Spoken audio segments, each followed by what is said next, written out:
19 वर्षीय Luke Durban धीरे धीरे जीवन में आगे बढ़ रहे थे और वयस्कता की पेशकश की गई चुनौतियों और कष्टों को समझने की कोशिश कर रहे थे।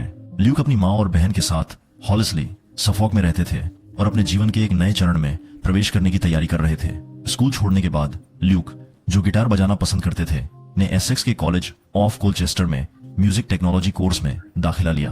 अपने घर से 36 मील से अधिक दूर आने जाने में उसे 1 घंटे से ज्यादा का समय लग जाता, ट्रेनों और बसों में चढ़कर। पहले साल के बाद और इस बेहद थकाऊ दैनिक यात्रा से थककर ल्यूक ने अपने कॉलेज का कोर्स छोड़ दिया और एक अलग रास्ते पर ध्यान केंद्रित किया। जब तक उसे यह समझ नहीं आया कि उसे क्या करना है, ल्यूक ने छोटे मोटे काम करना शुरू कर दिया और यह महसूस किया कि वह भविष्य में क्या करना चाहता है। एक साधारण 19 वर्षीय किशोर की तरह ल्यूक को अपने दोस्तों के साथ समय बिताना और क्लबिंग पर जाना पसंद था। उसके परिवार ने उसे एक दयालु, स्नेही व्यक्ति के रूप में वर्णित किया, तो जब वह रहस्यमय तरीके से बिना कोई सुराग छोड़े गायब हो गया तो उसके परिवार और दोस्त गहरे सदमे में थे। अपनी गुमशुदगी से कुछ हफ्ते पहले ल्यूक ने नई नौकरी शुरू की थी और भविष्य के लिए उत्साहित था और उसके पास भागने का कोई कारण नहीं था। तो ल्यूक के साथ क्या हुआ और वह कहां है? गुरुवार 11 मई 2006 को ल्यूक और उनके 2 दोस्त एलेक्स और जैक एक बड़ी रात की योजना बना रहे थे। ल्यूक ने काम से रात की छुट्टी ली थी और उसका दोस्त एलेक्स लंदन में शेफ की नौकरी से इप्सविच वापस घर आया हुआ था। तीनों दोस्तों ने इस मौके का पूरा फायदा उठाने का सोचा और उन्हें लगा कि इप्सविच की बार में जाना सबसे सही रहेगा। ल्यूक ने खुद को तैयार किया, अपनी माँ निकी और बहन एलिसिया से अलविदा कहा और अपने दादा दादी द्वारा दिलाई गई नई मोटरसाइकिल पर सवार हो गया। निकी ने डेली मेल को बताया वह हंस रहा था और मैंने बस कहा ड्रिंक करके मत चलाना, क्योंकि उसके पास उसकी नई मोटरसाइकिल थी। उसने कहा नहीं, मैं नहीं करूंगा। यही आखिरी बात थी जो मैंने उससे कही थी।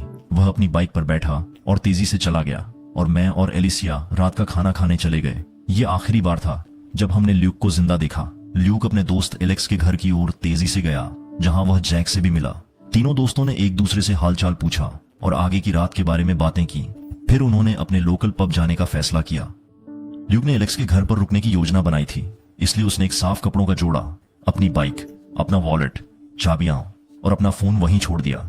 इससे पहले कि वह आखिरी बार घर से बाहर निकले, तीनों दोस्त पब में गए, कुछ बियर पी और योजना बनाई कि रात को स्वाभाविक रूप से बिताया जाए। पार्टी के मूड में थे। जैक, एलेक्स और ल्यूक ने इप्सविच के जेस्ट नाइट क्लब में क्लबिंग करने का फैसला किया।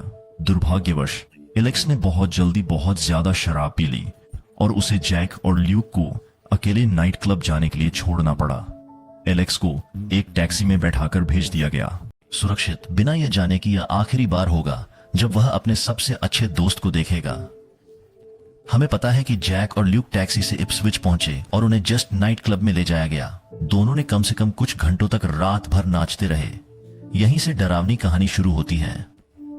जैक ने ल्यूक से कहा कि वह उनके लिए कुछ ड्रिंक्स लेने बाहर जा रहा है और जैसे ही जैक वापस डांस फ्लोर पर आया, उसने ल्यूक को नहीं देखा। उसे पता था कि ल्यूक ने अपना फोन घर पर छोड़ दिया था और उससे संपर्क करने का कोई तरीका नहीं था। आखिरकार जैक ने मान लिया कि ल्यूक या तो थोड़ी देर में वापस आ जाएगा या हो सकता है कि वह किसी और के घर चला गया हो। इस समय के बाद जैक की गतिविधियां जात नहीं हैं। रिपोर्ट्स में इस बात को लेकर भिन्नता है कि क्या ल्यूक को इप्सविच के ट्रेन स्टेशन पर सुबह 2 बजे देखा गया था या 3 बजे। हालांकि जो हम जानते हैं वह यह है कि ल्यूक स्टेशन में प्रवेश किए थे घर जाने का रास्ता खोजते हुए और उन्हें बताया गया कि उस समय कोई ट्रेनें नहीं चल रही थीं और अगली ट्रेन कई घंटे बाद तक नहीं मिलेगी। मैंने थोड़ी खोजबीन की और गूगल मैप्स के अनुसार हॉलिसली के सबसे करीबी ट्रेन स्टेशन वुडब्रिज है, जो लगभग 7.7 मील दूर है। नेशनल रेल द्वारा अनुसार इप्सविच से वुडब्रिज के लिए अंतिम सीधी ट्रेन रात के 10:15 बजे है और अगली सुबह की पहली सीधी ट्रेन 10:08 बजे प्रस्थान करती है। हालांकि 2006 में यह बहुत अलग हो सकता था। मैं बस वही बता रहा हूं जो नेशनल रेल और गूगल मैप्स अब 2022 में कह रहे हैं। तो यह एहसास होने के बाद कि उसने आखिरी ट्रेन कई घंटे पहले ही मिस कर दी थी और अगली ट्रेन का समय बहुत दूर था, ल्यूक स्टेशन से बाहर चला गया और उसे दोबारा नहीं देखा गया जब तक कि 3:45 बजे तक, जब वह हॉक एक्सप्रेस कैब्स की ओर पैदल चल रहा था, जो ट्रेन स्टेशन से 20 मिनट की दूरी पर है। चलने के दौरान ल्यूक सीसीटीवी पर कैद होता है और उस रात ड्यूटी पर तैनात रिसेप्शनिस्ट ने पुष्टि की कि ल्यूक टैक्सी रैंक में दाखिल हुआ था। हालांकि एक समस्या थी, ल्यूक ने अपना बटुआ एलेक्स के घर पर छोड़ दिया था। और उसके पास पैसे निकालने या टैक्सी का किराया चुकाने का कोई तरीका नहीं था। रिसेप्शनिस्ट ने ल्यूक से कहा कि वो अपनी मां को फोन करे और उनके बैंक डिटेल्स ले ले, लेकिन ल्यूक ने कहा कि वह उन्हें जगाना नहीं चाहता क्योंकि अगले दिन उन्हें जल्दी काम पर जाना था। अब हार मानकर ल्यूक टैक्सी स्टैंड से बाहर निकल गया और इप्सविच के शहर के केंद्र में एक बार फिर से घर जाने का रास्ता खोजने लगा। ल्यूक डर्बिन को आखिरी बार सीसीटीवी में सुबह 4 बजे के आसपास देखा गया, जब वह डॉग हेड स्ट्रीट पर एक झेब्रा क्रॉसिंग पार करते नजर आए जो बस स्टेशन की ओर जाती है। गूगल मैप्स के अनुसार 70A विलेज लिंक्स बस सीधे इप्सविच से हॉलिस्ले तक जाती है, जिसमें लगभग 51 मिनट लगते हैं। मुझे एक पूरा टाइम टेबल नहीं मिला, हालांकि यह दिखाई दे रहा है कि यह सेवा सीमित समय पर चलती है। क्या शायद ल्यूक इस बस का इंतजार करने की योजना बना रहा था? बस स्टेशन के गर्म माहौल में तब तक इंतजार करना जब तक वह घर जाने के लिए बस न पाले, या शायद वह उम्मीद कर रहा था कि रात की कोई बस चल रही होगी। दुर्भाग्यवश इन सवालों के जवाब हम कभी नहीं जान पाएंगे, क्योंकि इसके बाद ल्यूक रहस्यमय तरीके से गायब हो जाता है। शुक्रवार सुबह आई और अपनी धुंधली देखभाल के साथ जैक और एलेक्स ल्यूक के एलेक्स के घर लौटने का इंतजार कर रहे थे। आखिरकार उसने अपना फोन, पर्स, चाबियां और नई मोटरसाइकिल वहां छोड़ दी थी। वे उम्मीद कर रहे थे कि वह पिछली रात की कोई पागल कहानी लेकर वापस आएगा, लेकिन जैसे जैसे घंटे बीतते गए कुछ अजीब लगा। उसकी मां निकी ने भी महसूस किया कि कुछ गड़बड़ है। शुक्रवार शाम आई और ल्यूक अभी भी घर नहीं लौटा था या उससे संपर्क नहीं किया था, जो कि बिल्कुल उसके स्वभाव के विपरीत था। निकी और एलिसिया अपनी सामान्य दिनचर्या में लगे रहे और फिर शनिवार की सुबह जब ल्यूक अब भी वापस नहीं आया था तो उन्हें दोनों को लगा कि कुछ गड़बड़ है। एलिसिया ने अपनी मां से कहा, मां, मुझे लगता है कि ल्यूक के साथ कुछ ठीक नहीं है। एलेक्स ने मुझे बताया कि वह वापस नहीं आया।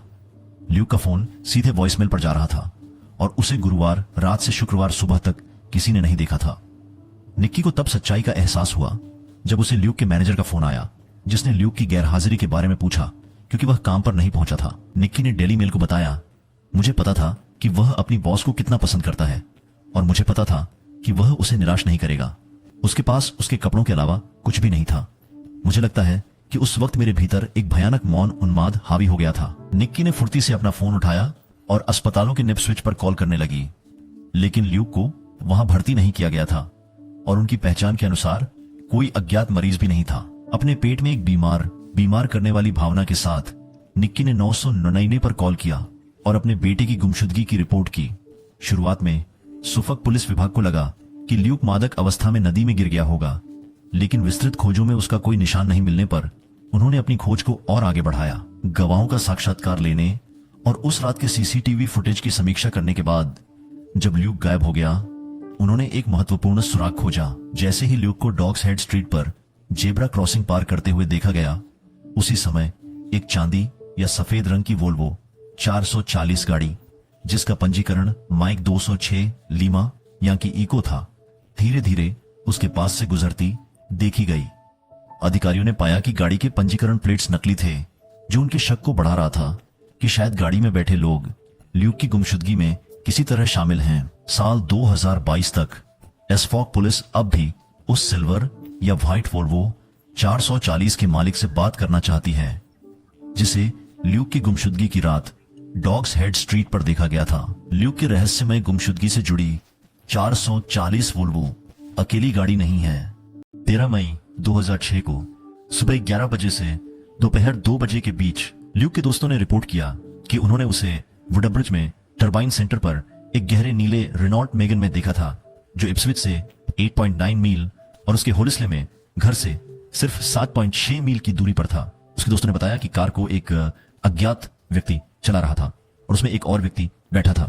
हालांकि इस दृश्य की कभी पूरी तरह से पुष्टि नहीं हुई है और हमें नहीं पता कि कार में व्यक्ति वास्तव में ल्यूक डर्बिन था या नहीं। इस दृश्य को देखने वाले सिर्फ एक नहीं बल्कि 3 दोस्त थे। हालांकि इस दृष्टि से कोई भी उपयोगी सुराग नहीं मिल सका है। अगली सुराग लंदन से आई जब पुलिस से संपर्क किया गया कि ल्यूक के एक और दोस्त ने उन्हें बताया कि उसने ल्यूक को ड्रूरी लेन पर एक थिएटर के पास देखा था। एक बार फिर यह देखना कभी भी पुष्टि नहीं हो सका है और यह देखना कथित रह गया है। फिर ल्यूक के मामले ने एक और चौंकाने वाला मोड़ लिया जब यह पता चला कि वह संभवतः ड्रग्स की तस्करी में शामिल हो सकता था। सूत्रों के अनुसार ल्यूक निम्न स्तर का डीलर था लेकिन 2010 में सफोल्क पुलिस ने नए सबूतों का खुलासा किया जो उन्हें ल्यूक को खोजने के एक कदम करीब ले जा सकते हैं। सफोल्क कांस्टेबलरी के अनुसार उन्हें सबूत मिले थे कि ल्यूक कोकीन की बिक्री में शामिल था और ब्रिक्सटन की गैंग्स से संबंध रखता था। उनका यह भी मानना था कि ल्यूक पर उसके उच्च पदाधिकारियों का बड़ा कर्ज हो सकता है जिसे निकी खारिज करती हैं। उसने कहा, क्या ल्यूक भारी कर्ज में था? कुछ भी समझ नहीं आ रहा था, भले ही वह मरा न हो। ल्यूक के पास एक नई मोटरसाइकिल थी जिसे बेचकर उसे पैसे मिल सकते थे और उसकी तनख्वाह भी उसके इंतजार में थी। इस नए सिद्धांत ने पुलिस को यह अनुमान लगाने पर मजबूर कर दिया कि शायद ल्यूक भाग गया था एक नई जिंदगी शुरू करने के लिए और इस परेशानी से बचने के लिए। निकी ने एक बार फिर इस सिद्धांत का खंडन किया और कहा, ल्यूक नहीं करेगा, मैं इस पर अपनी जान भी दांव पर लगा सकती हूं। ल्यूक स्वेच्छा से सिर्फ एक नई जिंदगी शुरू करने के लिए गायब नहीं होगा। वह 19 साल का भोला लड़का था। उसके पास कुछ नहीं था, उसके पास पैसे नहीं थे, उसके पास कुछ भी नहीं था। उसके पास एक मोटर बाइक थी। ल्यूक का मामला ठंडा बैठा रहा जबकि निकी और एलिसिया ल्यूक की सुरक्षित वापसी के लिए हर महीने कोशिश करती रहीं। सफोक पुलिस ल्यूक की गुमशुदगी की जांच जारी रखे हुए थी और अगस्त 2011 में मामले में एक और अजीब मोड़ जोड़ा गया। ब्रिक्सटन में एक पुरुष और महिला को अगस्त 2007 में ऑनलाइन शॉपिंग के दौरान ल्यूक के विवरण का उपयोग करने के लिए गिरफ्तार किया गया। उस आदमी और औरत से पूछताछ की गई जिनके नाम कभी सार्वजनिक नहीं किए गए, लेकिन उन्हें बिना आरोपों के रिहा कर दिया गया। यह अज्ञात है कि उनका ल्यूक के मामले से कोई संबंध है या नहीं। ल्यूक की मां निक्की लगातार प्रेस को बताती रही हैं और लोगों में जागरूकता फैलाने के लिए मिसिंग पॉडकास्ट के साथ काम करती रही हैं। ल्यूक के गायब होने के बारे में जागरूकता बढ़ाने और उसे घर लाने में मदद करने के लिए 19 वर्षीय ल्यूक डर्बिन को आखिरी बार 12 मई 2006 को इप्सविच सफोक में देखा गया था। उसे एक श्वेत पुरुष के रूप में वर्णित किया गया है जिसकी ऊंचाई 5 फुट 10 इंच है, पतले शरीर के साथ छोटे भूरे बाल और नीली आंखें। उसे आखिरी बार एक काले और भूरे रंग की लंबी बाजू वाली कॉलर वाली शर्ट पहने देखा गया था। बैंगनी और ग्रे रंग का सफेद सिर्फ स्वेटशर्ट, फीके नीले डेनिम जीन्स जिसके जांग पर पैटर्न था, चॉकलेट ब्राउन साबर के मोकासिन शैली के जूते पहने हुए थे। जो कोई भी व्यक्ति उसके गायब होने के समय उस क्षेत्र में था या उसके गायब होने के बारे में कोई जानकारी रखता है, उसे 101 या 811 पर सफोक पुलिस से संपर्क करने के लिए कहा जाता है। इसके अलावा आप गुमनाम रूप से क्राइम स्टॉपर्स से 080-555-111 पर संपर्क कर सकते हैं।